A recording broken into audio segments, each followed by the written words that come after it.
আসসালামু আলাইকুম everyone, welcome back to my channel সুস্বাদের খোঁজে। আজকে আমাদের রেসিপি বিফ হালিম। হালিম খেতে আমরা সবাই পছন্দ করি, সেটা বিফ হোক, চিকেন হোক কিংবা মাটন হোক। এখানে আমি বিফ হালিম বানানোর জন্য 500 গ্রাম বিফ নিয়ে নিয়েছি। এরপর এতে একে একে দিয়ে দিচ্ছি 3 টেবিল চামচ আদা বাটা, 3 টেবিল চামচ রসুন বাটা, লবণ স্বাদ মতো আর হালিম প্রিমিক্স। এখানে আপনি বাজারে অ্যাভেলেবেল যে কোনো হালিম প্রিমিক্স ব্যবহার করতে পারেন।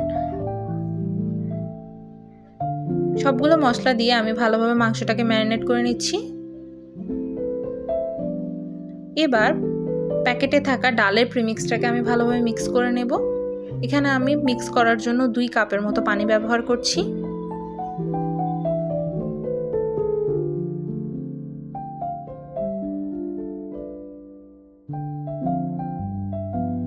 এবার পেঁয়াজের বেরেস্তা করে নেব। অর্ধেকটা বেরেস্তা আমি মাংসে ব্যবহার করব আর বাকি অর্ধেকটা বেরেস্তা হালিমে ব্যবহার করব।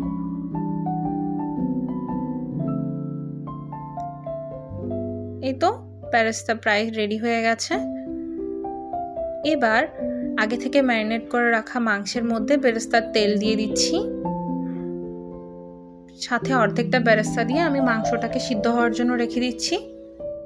মাংসটা 80% মতো সিদ্ধ হওয়ার পর আমি মাংসটাকে নামিয়ে নিয়েছি। এতে আগে থেকে তৈরি করে রাখা ডালের প্রিমিক্সটা দিয়ে নেড়ে নিচ্ছি।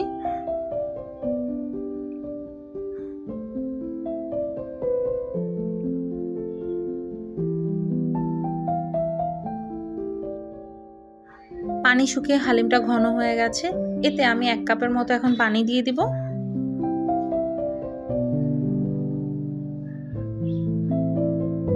এরপর হালিম কন্টিনিউয়াসলি নাড়তে হবে, না হলে নিচে লেগে যেতে পারে।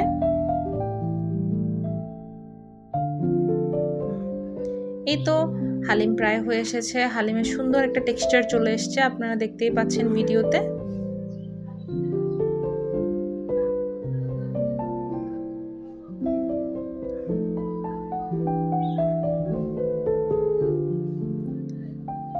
এবার আমি রসুন আর পেঁয়াজের একটা ফোড়ন দিয়ে দিব।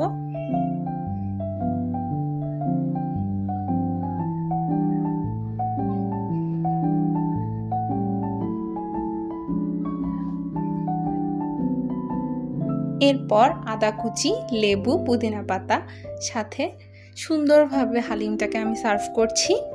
রেসিপি কেমন লাগলো অবশ্যই জানাবেন। ভালো লাগলে like, comment, share and subscribe করতে ভুলবেন না। খুদা হাফেজ।